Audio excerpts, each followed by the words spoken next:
ఆకాశవాణి ప్రాంతీయ వార్తలు చదువుతున్నది షేక్ మస్తాన్బీ.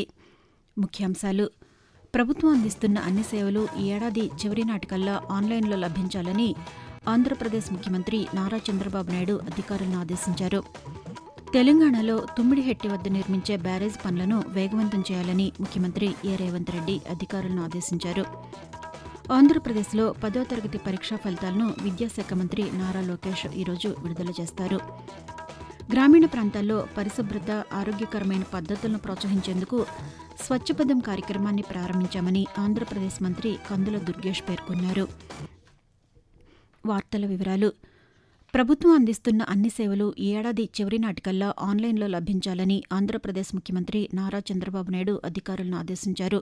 వాట్సాప్ గవర్నెన్స్ మనమిత్ర పరిధిలోకి అన్ని సేవలు తీసుకొస్తే ప్రజలకు ప్రభుత్వ కార్యాలయాల చుట్టూ తిరిగే పని ఉండదని ఆయన చెప్పారు. ఆర్టీజీఎస్పై వివిధ శాఖల ఉన్నతాధికారులతో గుంటూరు జిల్లా ఉండవల్లిలోని క్యాంపు కార్యాలయంలో ముఖ్యమంత్రి నిన్న సమీక్ష నిర్వహించారు. మనమిత్ర వాట్సాప్ గవర్నెన్స్ ద్వారా ప్రస్తుతం 1035 సేవలు అందిస్తున్నామని, ప్రభుత్వ సేవలన్నింటినీ వాట్సాప్ గవర్నెన్స్ పరిధిలోకి తీసుకురావడం వల్ల ప్రజలకు ఇబ్బందులు లేని పాలన అందించవచ్చునని అన్నారు. ఈ ఏడాది రాష్ట్రంలో 5 లక్షల మంది మహిళలను పారిశ్రామికవేత్తలుగా తీర్చిదిద్దాలనే లక్ష్యంతో ఉన్నామని ఆంధ్రప్రదేశ్ చిన్న మధ్యతరహా పరిశ్రమలు సెర్ప్ శాఖ మంత్రి కొండపల్లి శ్రీనివాస్ చెప్పారు. రాష్ట్రంలో డ్వాక్రా మహిళల జీవనోపాధి కోసం కేంద్ర ప్రభుత్వం 207 కోట్ల రూపాయలు విడుదల చేసింది. ఈ సందర్భంగా మంత్రి మాట్లాడుతూ, ఈ నిధులతో గ్రామీణ పేదరిక నిర్మూలన సంఘం సెర్ప్ ద్వారా దీన్ దయాళ్ అంత్యోదయ్ యోజన, జాతీయ గ్రామీణ జీవనోపాధి మిషన్ అమలు చేస్తున్నామని అన్నారు. ఈ ఆర్థిక సంవత్సరానికి గాను జాతీయ గ్రామీణ జీవనోపాధి మిషన్ కింద స్వయం సహాయక సంఘాలకు మొత్తం 690 కోట్ల రూపాయలు అందుబాటులోకి రానున్నాయి. ఇందులో మొదటి విడతగా కేంద్రం 207 కోట్ల రూపాయలు విడుదల చేసింది. ఈ నిధులు మహిళల ఆర్థికాభివృద్ధికి, వారిని పారిశ్రామికవేత్తలుగా మార్చడానికి ఎంతో దోహదపడతాయని మంత్రి ఆశాభావం వ్యక్తం చేశారు. సామాజిక మాధ్యమంలో వచ్చే వదంతులు నమ్మి ప్రజలెవరూ పెట్రోల్, డీజిల్ స్టాక్ పెట్టుకోవద్దునని కేంద్ర బొగ్గు గనుల శాఖ మంత్రి జి. కిషన్ రెడ్డి చెప్పారు. ప్రజల అవసరాల మేరకు పెట్రోల్, డీజిల్ నిల్వలు ఉన్నాయని మంత్రి తెలిపారు. పెట్రోల్, డీజిల్, గ్యాస్ సరఫరా లభ్యతపై కేంద్ర మంత్రి ఆయిల్ మార్కెటింగ్ కంపెనీల ప్రతినిధులతో నిన్న హైదరాబాద్లో సమీక్షా సమావేశం నిర్వహించారు. ఈ సందర్భంగా కిషన్ రెడ్డి మాట్లాడుతూ, ప్రభుత్వమే స్వచ్ఛందంగా ముందుకొచ్చేస్తుంది, అందరూ లేదు చూసి వాడింది. ఇప్పుడు మనకు ఆ ప్రాబ్లం లేదు, షార్టేజ్ అనేటువంటి ప్రాబ్లం లేదు. ఎందుకంటే అల్టిమేట్ గా ఇబ్బందులు అయితే ప్రజలకు చెప్తాను, ప్రజలకు చెప్పి ప్రజలను భాగస్వామ్యం చేస్తాం. దాంట్లో మనం ఎవరు కూడా భయపడాల్సిన అవసరం లేదు. ఏదైనా ఉంటే ప్రభుత్వం చెప్తుంది తప్పకుండా. రెండోది, ఈరోజు పెట్రోల్ ఇళ్లలో స్టాక్ పెట్టకండి దయచేసి. ఎండాకాలం ప్రమాదం జరిగే అవకాశం ఉంది కాబట్టి నేను ప్రజలను కూడా అలర్ట్ చేస్తా ఉన్నాను. ఎవరు కూడా మీరు ఇళ్లలో పెట్రోల్ స్టాక్ పెట్టుకోకండి. ఆంధ్రప్రదేశ్లోని కాకినాడ జిల్లాలో పెట్రోల్, డీజిల్ కొరత లేదని, తగినంత ఇంధన నిల్వలు అందుబాటులో ఉన్నాయని కాకినాడ పార్లమెంటు సభ్యులు ఉదయ్ శ్రీనివాస్ చెప్పారు. కాకినాడలోని పలు పెట్రోల్ బంకులను ఆయన అధికారులతో కలిసి నిన్న తనిఖీ చేశారు. ఇంధన కొరతకు సంబంధించి సామాజిక మాధ్యమాల్లో వస్తున్న తప్పుడు ప్రచారాన్ని నమ్మవద్దని ఆయన పౌరులను కోరారు. రైతులకు ఇబ్బంది కలగకుండా ప్రభుత్వం చర్యలు తీసుకుంటుందని వివరిస్తూ శ్రీనివాస్, సీఎం గారు, డిప్యూటీ సీఎం గారు every day they are monitoring the situation. Panic situation వల్ల 3,80,000 ఉన్నది పబ్లిక్ 6,50,000 కంటే ఆల్మోస్ట్ డబల్ అయిపోవటం వల్ల ఈ యొక్క సిచ్యువేషన్ అనేది ఇలా రావడం జరిగింది. 100% ప్రయారిటీ ఏది ఉందో దానికైతే ఎక్కడ కూడా ఇబ్బంది పెట్టడం జరగట్లేదు. అంటే రైతులకు కానివ్వండి, నిత్యావసర వస్తువులకు కావాల్సిన సప్లైకి కావాల్సిన ఫ్యూయల్ అండ్ ఎనర్జీ మాత్రం కంపల్సరీగా వాళ్ళకి అందుతుంది. ప్రాణహిత చేవెళ్ల ప్రాజెక్టులో భాగంగా తెలంగాణలోని ఆదిలాబాద్ జిల్లా తుమ్మిడిహెట్టి వద్ద నిర్మించే బ్యారేజ్ పనుల కార్యాచరణ వేగవంతం చేయాలని తెలంగాణ ముఖ్యమంత్రి రేవంత్ రెడ్డి అధికారులను ఆదేశించారు. ఈ బ్యారేజ్ నిర్మాణం పూర్తయి ఆదిలాబాద్తో పాటు తెలంగాణలో మెట్ట ప్రాంతాల రైతులకు సాగు, తాగునీటిని అందించవచ్చునని, తక్కువ ఖర్చుతో గ్రావిటీపై శ్రీపాద ఎల్లంపల్లి రిజర్వాయర్కు నీటిని తరలించేందుకు వీలుంటుందని ముఖ్యమంత్రి చెప్పారు. హైదరాబాద్లోని మర్రి చెన్నారెడ్డి మానవ వనరుల అభివృద్ది కేంద్రంలో ఆయన నిన్న తెలంగాణ నీటిపారుదల శాఖ మంత్రి ఉత్తమ్ కుమార్ రెడ్డి, వ్యవసాయ శాఖ మంత్రి తుమ్మల నాగేశ్వరరావు, ఎంపీ వేం నరేందర్ రెడ్డితో పాటు నీటిపారుదల శాఖ అధికారులతో సమీక్ష నిర్వహించారు. ఆకాశవాణి ప్రాంతీయ వార్తలు వింటున్నారు. ఆంధ్రప్రదేశ్లో 10వ తరగతి పరీక్షా ఫలితాలను విద్యాశాఖ మంత్రి నారా లోకేష్ ఈరోజు ఉదయం విడుదల చేస్తారు. గత నెల 16వ తేదీ నుంచి ఏప్రిల్ 1వ తేదీ వరకు 10th పరీక్షలు జరగ్గా రాష్ట్ర వ్యాప్తంగా దాదాపు 6,30,000 మంది విద్యార్థులు హాజరయ్యారు. విద్యార్థులు results.bsc.ap.gov.in వెబ్సైట్లో తమ హాల్ టికెట్ నంబర్ ఎంటర్ చేసి నేరుగా ఫలితాలు పొందవచ్చు. కాగా తెలంగాణ 10వ తరగతి ఫలితాలు నిన్న విడుదలయ్యాయి. ఈ ఏడాది 95.15% మంది విద్యార్థులు ఉత్తీర్ణత సాధించారు.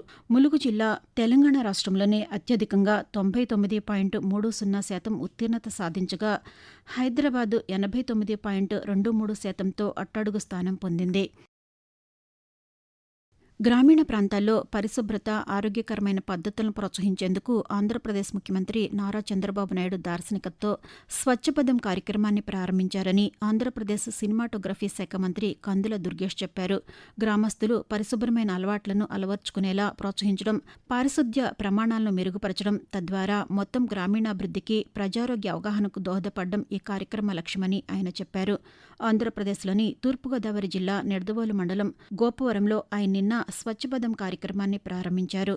ఈ సందర్భంగా మంత్రి దుర్గేష్ మాట్లాడుతూ, ప్రతి బుధవారం కూడా మన గ్రామాల్లో నిర్వహించుకోవాలి. చెత్త ఏదైతే ఉంటుందో రోడ్లకి ఇరువైపులా కూడా, ముఖ్యంగా ఆర్ఎన్బి రోడ్లకి ఆనుకున్నటువంటి రోడ్లకి సంబంధించి గ్రామాల్లోకి వెళ్లేటువంటి రోడ్లు గాని, కొంత రోడ్లు గాని, వాటి దగ్గర ఉండేటువంటి చెత్తని క్లియర్ చేసుకోవడం ద్వారా పరిసరాల్ని పరిశుభ్రంగా ఉంచుకోవాలనేటువంటి మాట, మన అందరి ఆరోగ్యాల్ని కాపాడుకోవాలనేటువంటి మాట, వీటితోటి మనకి ఈ కార్యక్రమాన్ని ప్రారంభించారు. అందరం కూడా మన గ్రామాల్లో ఉన్నటువంటి రోడ్డు పక్కన ఉన్నటువంటి చెత్తని క్లియర్ చేసుకునేటువంటి కార్యక్రమంలో విరివిగా పాల్గొనాలి. వాతావరణం. ఆంధ్రప్రదేశ్లో విభిన్న వాతావరణ పరిస్థితులు కొనసాగుతున్నాయని, ఈరోజు రేపు ఇదే విధంగా ఉండే అవకాశం ఉందని రాష్ట్ర విపత్తుల నిర్వహణ సంస్థ ఎండీ ప్రఖర్ జైన్ తెలిపారు. కొన్ని ప్రాంతాల్లో ఎండ తీవ్రత, మరికొన్ని ప్రాంతాల్లో పిడుగులతో కూడిన అకాల వర్షాలు కురిసే అవకాశం ఉందని పేర్కొన్నారు. ప్రజలు అప్రమత్తంగా ఉండాలని సూచించారు. మరోవైపు తెలంగాణలో రాగల 4 రోజుల్లో అక్కడక్కడ తేలికపాటి నుంచి ఒక మోస్తరు వర్షం కురిసే అవకాశం ఉందని హైదరాబాద్ వాతావరణ కేంద్రం తెలియజేసింది. ఐపీఎల్ క్రికెట్లో భాగంగా ముంబైలోని వాంఖేడ్ స్టేడియంలో గత రాత్రి Mumbai Indians, Sunrisers Hyderabad మధ్య జరిగిన మ్యాచ్లో హైదరాబాద్ సన్ రైజర్స్ విజయం సాధించింది. టాస్ గెలిచి బ్యాటింగ్ ఎంచుకున్న ముంబై ఇండియన్స్ 5 వికెట్ల నష్టానికి 243 పరుగులు చేయగా, హైదరాబాద్ సన్ రైజర్స్ 18.4 ఓవర్లలో 4 వికెట్ల నష్టానికి 249 పరుగులు చేసి లీగ్లో వరుసగా 5వ విజయాన్ని నమోదు చేసింది. ప్రముఖ తెలుగు కవి, రచయిత, శ్రీశ్రీగా సుపరిచితులైన శ్రీరంగం శ్రీనివాసరావు జయంతి ఈరోజు. తెలుగు సాహిత్యపు దశ దిశను మార్చిన మహాప్రస్థానం, జగన్నాథ రథచక్రాలు, గర్జించు రష్యా వంటి కవితా సంకలనాలు రచించిన శ్రీశ్రీ 1910 ఏప్రిల్ 30వ తేదీన విశాఖ జిల్లా పాండ్రంగిలో జన్మించారు. ఆయన ఆకాశవాణిలోనూ పనిచేశారు. శ్రీశ్రీ కవిగానే కాకుండా మాటలు, పాటల రచయితగాను ప్రసిద్ధి పొందారు. అల్లూరి సీతారామరాజు చిత్రంలోని తెలుగు వీర లేవరా గీతానికి శ్రీశ్రీ జాతీయ స్థాయి పురస్కారాన్ని అందుకున్నారు. 19వ శతాబ్దం నాదంటూ ఎలుగెత్తి చాటిన మహాకవి శ్రీశ్రీ 1983 జూన్ 15వ తేదీన అస్తమించారు. ప్రాంతీయ వార్తలు ముగించే ముందు ముఖ్యాంశాలు మరొకసారి.